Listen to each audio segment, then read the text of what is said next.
हाँ चल।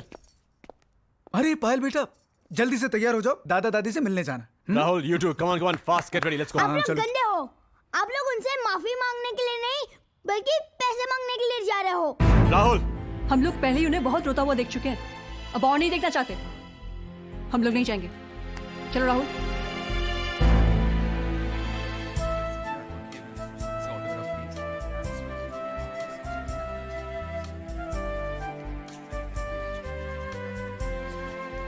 देख रहे हैं मिस्टर मल्होत्रा, अपने खिलाए बाग का जादू। अरे कहाँ वर्मा साहब, ये सब तो इन बच्चों की और आपकी बदौलत हुआ है। मुझे तो उम्मीद ही नहीं थी कि इतना बढ़िया रिस्पांस मिलेगा मुझे। रिस्पांस? अजी फर्स्ट एडिशन हाथों हाथ बिक चुका है, दूसरा प्रेस में है। ये लीजिए अपनी अमानत। ये अरे लेते जाइए साहब, ये बागबान अभी न जाने और कितने गुल खिलाएगा। अरे हाँ, नेक्स्ट वीक आपके सम्मान में हम एक कार्यक्रम कर रहे हैं, आप तो आइएगा ही, हम परिवार को भी लेके आइएगा।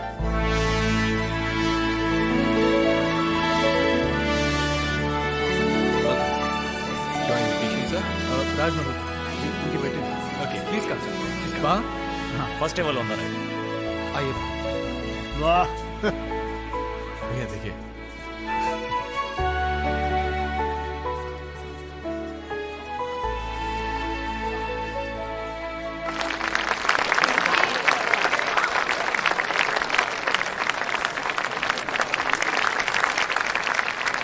Dad,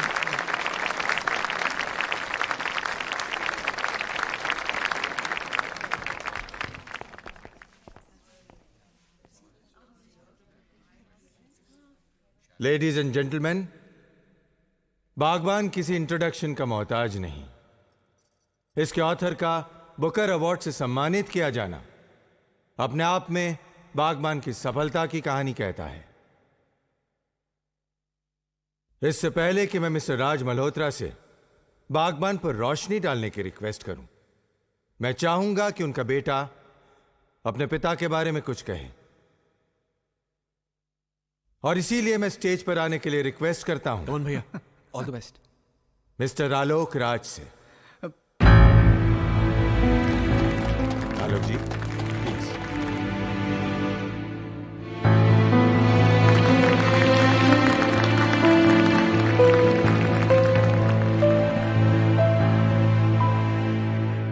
good evening. आपने अक्सर सुना होगा कि भगवान को किसने देखा है। ये तो एक फेथ, श्रद्धा और अकीदे की बात है, लेकिन मैं आपसे कह सकता हूं कि मैंने भगवान को देखा है। जीते जागते, हंसते बोलते, हर खुशी, हर गम में, हर इम्तिहान, हर हाल में देखा है। और वो कोई और नहीं, मेरे बाबूजी हैं। मैं एक अनाथ था, मैंने कभी अपने माँ बाप को नहीं देखा, और न ही कभी मुझे उनका प्यार मिला। लेकिन मैं यकीन के साथ ही कह सकता हूं कि अगर वो भी यहां पे होते तो वो भी मुझे इतना प्यार, इतनी मोहब्बत नहीं दे सकते थे जो कि मुझे अपने बाबूजी से मिली है। मुझे मेरे बाबूजी से बहुत कुछ मिला है, तो मैं उनसे कुछ नहीं मांग सकता, लेकिन मैं भगवान से एक चीज जरूर मांग सकता हूं कि वो अपनी दुनिया में मेरे बाबूजी जैसे लोग हमेशा बनाते रहे।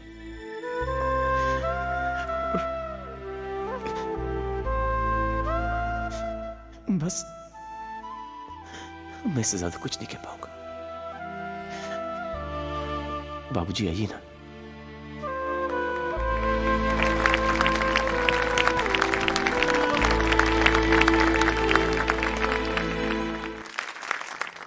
देवियों और सज्जनों, आपने मेरे बारे में अभी जो कुछ भी सुना उस पर बिल्कुल विश्वास मत कीजिएगा।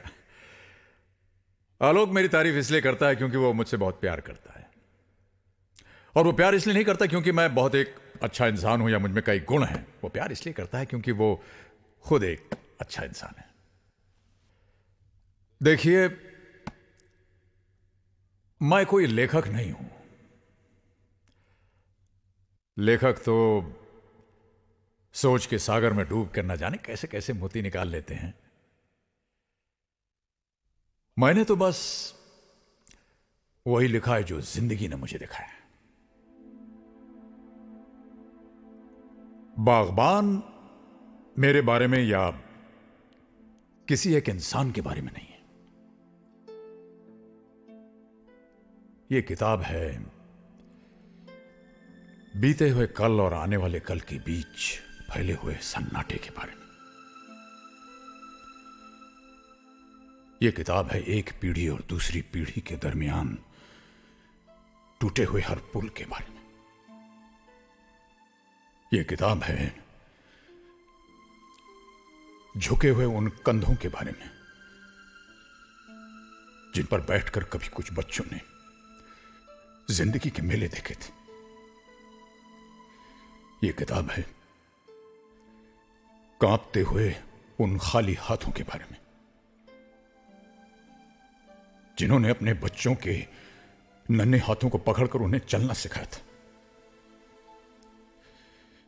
यह किताब है लरसते हुए उन होठों के बारे में जिन पर कभी लोरियां थीं मगर अब बरसों से खामोशी।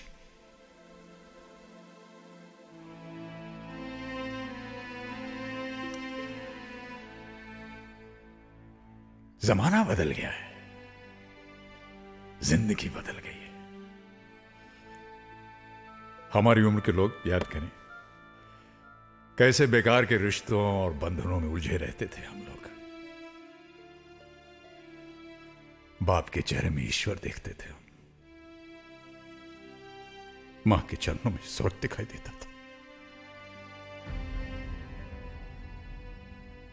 लेकिन अब लोग समझदार हो गए।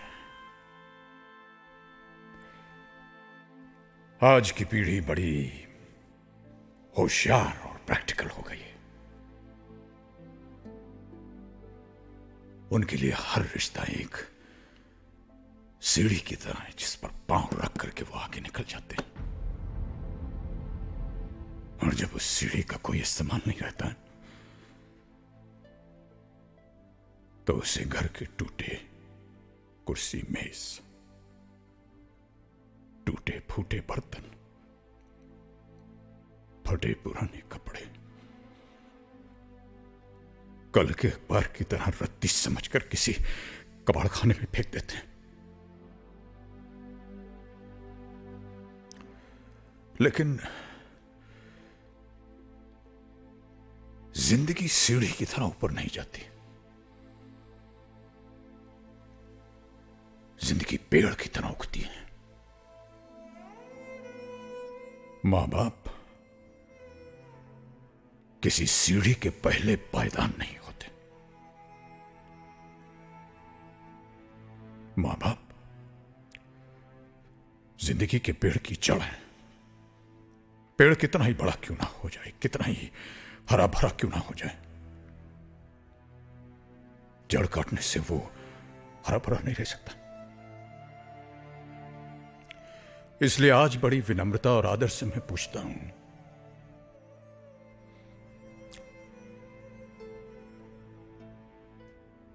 कि जिन बच्चों की खुशियों के लिए एक बाप अपनी मेहनत की पाई पाई हंसते हंसते उन पर खर्च कर देता है,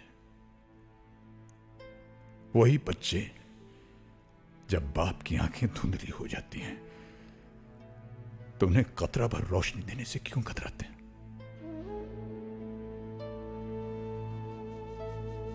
एक बाप अगर अपने बेटे की जिंदगी का पहला कदम उठाने में उसकी मदद कर सकता है तो वही बेटा अपने बाप के आखिरी कदम उठाने में उसे सारा क्यों नहीं दे सकता? जिंदगी भर अपने बच्चों पर खुशियां लुटाने वाले मां बाप को किस जुर्म में आंसुओं और तन्हाई की सजा सुना दी जाती है? अगर वो हमें प्यार दे नहीं सकते तो उन्हें हमसे हमारा प्यार छीनने का अधिकार किसने दिया? क्या समझते हैं ये बच्चे कि जिन मां बाप को प्यार के बंधन में बांधकर भगवान ने एक किया है, उन्हें वो दो हिस्सों में बांटकर अलग अलग तड़पने के लिए छोड़ सकते हैं? क्या इसी दिन के लिए इंसान औलाद मांगता है? इसी दिन के लिए? औलाद शायद ये भूल रही है कि जो हमारा आज है वो कल उनका होगा। अगर आज हम बूढ़े हैं तो कल वो भी बूढ़े होंगे। जो सवाल आज हम कर रहे हैं वही सवाल कल वो पूछेंगे। और रही मेरी बात, तो हमारी चिंता तो आप कीजिएगा मत, क्योंकि अगर हम उन बच्चों को पाल पोस कर बड़ा कर सकते हैं जो न चल सकते हैं, न बोल सकते हैं, न कुछ समझ सकते हैं, तो हम अपने आप को भी पाल सकते हैं। हमें किसी से कोई उम्मीद की जरूरत नहीं है, क्योंकि हम बहुत खुशकिस्मत हैं। हम इसलिए खुशकिस्मत हैं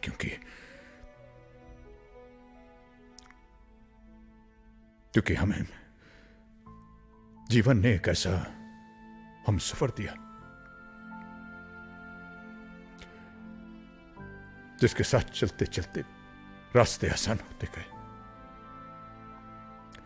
जिसके साथ चलते चलते उलझने सुलझती गई, और वो हम सफर है मेरी पत्नी।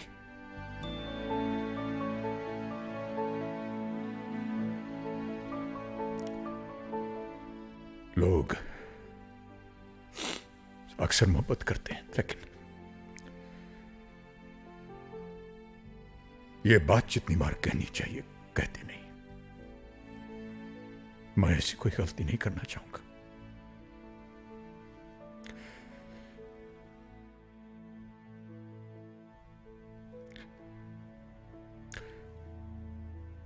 पूजा,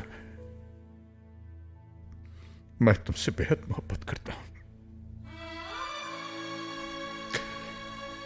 बेहद मोहब्बत। Thank you for being there. तुम हो तो हम हैं तो सब कुछ है, और ना कुछ नहीं, कुछ भी नहीं।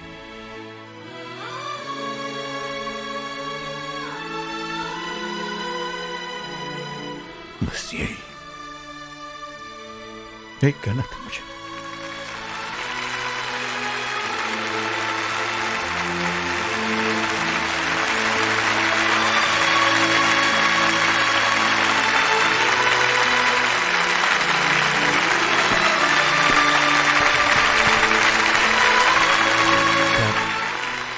Dad, we sorry. प्लीज हमें माफ कर दीजिए। डैड, हमें माफ कर दीजिए प्लीज। राज साहब, कहां से मिली? राज साहब, बागबान अगर आपके परिवार की कहानी होती तो आप क्या करते? जो बच्चे अपने मां बाप को प्यार नहीं दे सकते, सहारा नहीं दे सकते, मान सम्मान नहीं दे सकते, उन्हें मैं कभी माफ नहीं करता। उन्हें मैं सजा देता, उनसे नाता तोड़ देता।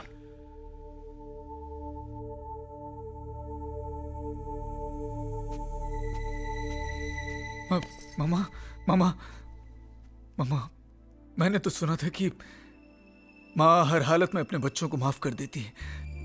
आप हमें माफ नहीं करेगी प्लीज? हाँ, एक माँ के नाते शायद अपने खून को माफ कर सकती हूँ, लेकिन एक पत्नी होने के नाते अपने पति के उन आंसुओं को माफ नहीं कर सकती जिनकी वजह तुम सब हो। कल का पता नहीं, आज तुम सबको देने के लिए मेरे पास कुछ भी नहीं, माफी भी नहीं।